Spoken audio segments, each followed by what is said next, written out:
ఓటర్ల జాబితాల్లో లోటుపాట్లను సరిదిద్దుకునే సమయం వచ్చింది. ఎన్నికల సంఘం అందుకు తగిన ఏర్పాట్లు చేసింది. పార్టీ యంత్రాంగం బలంగా ఉన్న రాజకీయ పార్టీలన్నీ ఈ అవకాశాన్ని సద్వినియోగం చేసుకోవాలి. ముఖ్యంగా అధికారంలో ఉన్న ఆంధ్రప్రదేశ్‌లో అధికారంలో ఉన్న వైసీపీకి ఇది మంచి అవకాశం. దానికి ప్రత్యర్థిగా ఉన్న తెలుగుదేశం పార్టీ ఎన్నికల ఓటర్ల జాబితాలను మానిప్యులేట్ చేయటంలో అందివేసిన చెయ్యి. గతంలో 2003లో కందుకూరు అనే నియోజకవర్గంలో ప్రకాశం జిల్లాలోని కందుకూరు అనే నియోజకవర్గంలో 68,000కు పైగా దొంగ ఓట్లు చేర్చిన చరిత్ర టీడీపీకి ఉన్నది. అంటే దేశంలో ముఖ్యంగా ఆంధ్రప్రదేశ్, తెలంగాణలో అత్యధికంగా కమ్మ ఓటర్లు కేంద్రీకృతమైన జిల్లా నియోజకవర్గం ఏదంటే తెలంగాణలో శేరిలింగంపల్లి, ఆంధ్రప్రదేశ్‌లో కందుకూరు. ఈ 2 నియోజకవర్గాల్లోనూ దొంగ ఓట్ల ఎక్కువగా ఉండే అవకాశాలున్నాయి. కందుకూరులో 2003 నుంచే ఈ పరిస్థితి ఉన్నది. అక్కడ బలమైన స్థానిక నాయకులు దొంగ ఓట్లను చేర్చారు. వాళ్ళ పేర్లు కూడా చెప్పవచ్చు కానీ పేర్లు అనవసరం కానీ దానిపై విచారణ జరిపి రాజశేఖర రెడ్డి గారు హడావుడి చేయడంలో దానిపై విచారణ జరిగి ఓట్లను దాదాపు 68,000 ఓట్లను తొలగించారు. ఇది చరిత్ర. ఈ చరిత్రను ఎవరు చెరిపేయలేరు. చంద్రబాబు నాయుడు తాను శుద్ధపూసనని చాలా కబుర్లు చెప్తుంటాడు. ఆయన స్వయంగా కుప్పం నియోజకవర్గంలోనే ఇటువంటి పనులు ఎన్నో అవకతవక పనులు చేశాడు. కందుకూరు 2003లో కందుకూరు నియోజకవర్గంలో జరిగింది classic example. How Chandrababu wants to manipulate election process. అందువల్ల ప్రతి వైసీపీ కార్యకర్త జాగ్రత్తగా ఉండాలని వైసీపీ నాయకులు చెప్తున్నారు. ప్రతి ఓటు కీలకం. ప్రతి ఓటర్ టచ్ లోకి వెళ్లాల్సిందే. దొంగ ఓట్లు, డబుల్ ఓట్లపై జాగ్రత్తగా ఉండాల్సిందేనని వైసీపీ పార్టీ యంత్రాంగం కార్యకర్తలకు నిర్దేశిస్తున్నది. 2014లో వైఎస్ఆర్సీపీ ఓడిపోయింది 1% ఓట్లతో తేడాతో అనే విషయాన్ని గుర్తించాలి. అలాగే తెలంగాణలో బీఆర్ఎస్ ఓడిపోయింది తాజాగా 1.5% ఓట్ల తేడాతో అని గుర్తించాలి. అలాగే రాజస్థాన్, మధ్యప్రదేశ్, ఛత్తీస్గఢ్లో బీజేపీ స్వల్ప శాతం తేడాతోనే అధికారాన్ని చేజెక్కించుకుంది. తెలంగాణ ఎన్నికలు జరిగి ఫలితాలు వచ్చి అక్కడ ప్రభుత్వం ఏర్పడిన తరువాత ఏపీలో ఓటర్ మూడ్ మారినట్లుగా విపరీతమైన ప్రచారం జరుగుతోంది. ఓటర్ మూడ్ మారిందా లేదా అనేది ఎన్నికల తర్వాతనే తెలుస్తుంది. తెలంగాణ ఎన్నికల ఫలితాలు వచ్చిన వారం రోజులకు టైమ్స్ నౌ ఒక సర్వే రిలీజ్ చేసింది. ఆ సర్వేలో వైఎస్ఆర్సీపీకి 50% ఓట్లు, టీడీపీకి 37% ఓట్లు, జనసేనకు 10% ఓట్లు, బీజేపీ, కాంగ్రెస్లకు కలిసి 2% ఓట్లు, ఇతరులకు 1% ఓట్లు వస్తాయని ఆ సర్వే తేల్చి చెప్పింది. 4 రోజుల తర్వాత క్విక్ పాలిటిక్స్ పేరుతో ఒక సర్వే సోషల్ మీడియాలో హల్చల్ చేసింది. ఆ సర్వే ప్రకారం వైఎస్ఆర్సీపీకి 49% ఓట్లు, టీడీపీకి 36% ఓట్లు, జనసేనకు 7.5% ఓట్లు, బీజేపీకి 4% ఓట్లు వస్తుంటే మిగతా ఓట్లు కాంగ్రెస్ ఇతరులకు వస్తున్నాయి.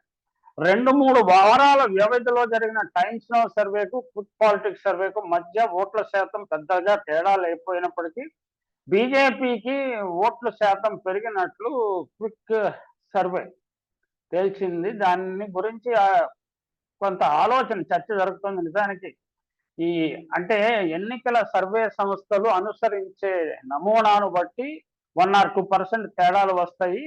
తేడా చాలా ఎక్కువగా ఉన్నప్పుడు అది అసలు పట్టించుకోవాల్సిన విషయం కాదు. కాకపోతే జాగ్రత్తగా ఉండాల్సిన అవసరం అని వైసీపీ నాయకత్వం భావిస్తున్నది. తెలంగాణ ఎన్నికల సమయంలో జనసేనకు ఏపీలో 10% ఓట్లు ఉంటే తెలంగాణ ఫలితాల తర్వాత వారి ఓటు 7.5%కి పడిపోయింది. అంటే తెలంగాణ ఎన్నికల్లో 8 సీట్లలో జనసేన పోటీ చేయడం, 1 సీటులో కూడా డిపాజిట్ దక్కించుకోలేకపోవడం, బరిలెక్క కంటే జనసేన అభ్యర్థులకు తక్కువ ఓట్లు రావడం, ఇదే విషయం మీద సోషల్ మీడియాలో విపరీతంగా ట్రాల్ జరగడం వల్ల జనసేన ఓటు బ్యాంకు 7.5%కి పడిపోయిందని కొందరు భావిస్తున్నారు. 2024 ఏపీ ఎన్నికల్లో టీడీపీ, జనసేన కలిసి వెళ్లాలని భావిస్తున్నాయి. సీట్ల విషయంలో ఎన్ని గొడవలు ఉన్నా చంద్రబాబుతోనే పవన్ కళ్యాణ్ తప్పకుండా వెళ్తాడు. అతని గత్యంతరం కూడా లేదు. బీజేపీ, కాంగ్రెస్లకు ఒకేసారి కన్ను కొడుతున్న చంద్రబాబు బీజేపీతో పొత్తు కుదరని పక్షంలో కాంగ్రెస్, కమ్యూనిస్టులను కనుక్కొని 2024లో బరిలో దిగుతాడు. అంటే మహా కూటమి గురించి మనం మాట్లాడుకున్నాం కదా, అది సాకారం అవుతుంది. టీడీపీ సాంప్రదాయ ఓటు 30 నుంచి 35% వరకు ఉంటుంది. జనసేన ఓటు బ్యాంక్ 5% నుంచి 7.5% ఉంటుంది. కాంగ్రెస్ కమ్యూనిస్టులను కలుపుకుంటే 4% నుంచి 5% ఓట్లు రావచ్చు. వైఎస్ఆర్సీపీ ఓట్ల శాతానికి దగ్గరగా వస్తుంది కాబట్టి జాగ్రత్తగా ఉండాలన్న అభిప్రాయం అన్నది. కాకపోతే ఈ ఓట్లు ఎక్కడ పడతాయి, ఏ నియోజకవర్గంలో పడతాయి, ఏ ప్రాంతంలో పడతాయి, ఏ పార్టీ అభ్యర్థులకు పడతాయి అనే విషయం మీద బట్టి ఎన్నికల్లో జయాపజయాలు ఆధారపడుతుంటాయి. కానీ ఈ సర్వే సంస్థలు చెప్పే ఓట్ల శాతము అది డిసెప్టివ్, చాలా దాన్ని పూర్తిగా విశ్వసించడానికి లేదు. ఎందుకంటే ఒక నియోజకవర్గంలో 60-70 వేల మెజారిటీతో ఒకరు నెగ్గుతారు. ఒక నియోజకవర్గం 10 నియోజకవర్గాల్లో 1000-1500 ఓట్లతో ఇంకో పార్టీ నెగ్గవచ్చు. కాబట్టి ఇది చాలా శాస్త్రీయంగా తీసుకోవడానికి లేదు. మరొక ముఖ్యమైన విషయం ఏమిటంటే 2014-19లో టీడీపీకి ఓటేసిన మెజారిటీ బీసీలు 2024లో ఆ పార్టీకి ఓటు వేయకపోవచ్చు. మెజారిటీ బీసీ ఓట్లు వైఎస్ఆర్సీపీకి పడే అవకాశం ఉంది. అందువల్ల మొత్తం గేమ్ అంతా మారిపోయింది. 2019 నాటికి 2024 నాటికి. 2019 కంటే 2024 నాటికి బీసీ కులాల్లో ఎక్కువ మంది ఇంకా వైసీపీ వైపు మొగ్గు చూపే అవకాశాలు స్పష్టంగా కనిపిస్తున్నాయి.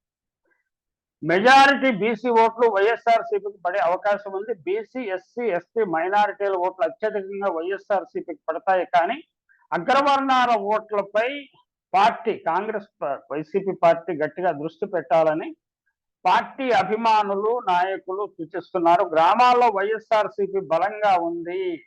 తెలంగాణలో కాంగ్రెస్ విజయానికి ఈ గ్రామ సీమల్లో కాంగ్రెస్ కున్న బలమే తోడ్పడిందన్న విషయాన్ని సందర్భంగా ప్రస్తావించుకోవచ్చు.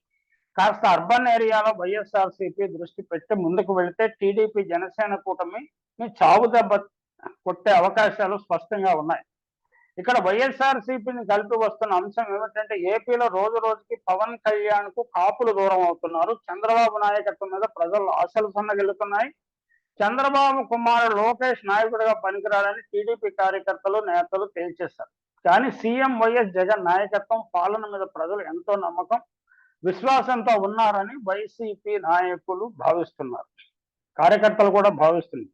రోజు రోజుకి ప్రజాక్షేత్రంలో జగన్ నాయకత్వం బలపడుతోంది. టీడీపీ జనసేన పొత్తును అవకాశవాద పొత్తుగా మెజారిటీ ప్రజలు భావిస్తున్నారు. ఇక కాంగ్రెస్ కు కూడా చంద్రబాబును కలుపుకుంటే ఆ కూటమికి ప్రజలు మరింత దూరం అయ్యే అవకాశం ఉంది. ఎందుకంటే ఉమ్మడి ఏపీని చీల్చిన కాంగ్రెస్ పార్టీ తమ నోట్లో మట్టి కొట్టిందనే కోపం సీమాంధ్రలో ఇంకా బాగానే ఉంది, బలంగా ఉంది.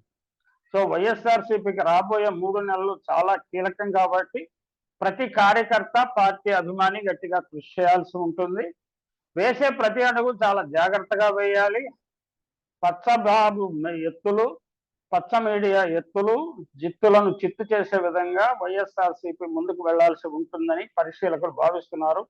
ప్రతి సర్వేలోనూ 50% ఓట్లు వస్తున్నాయని నిర్లక్ష్య ధోరణిని ప్రదర్శించవద్దని అధిష్టాన వర్గం కార్యకర్తలను బలంగా కోరుతోంది.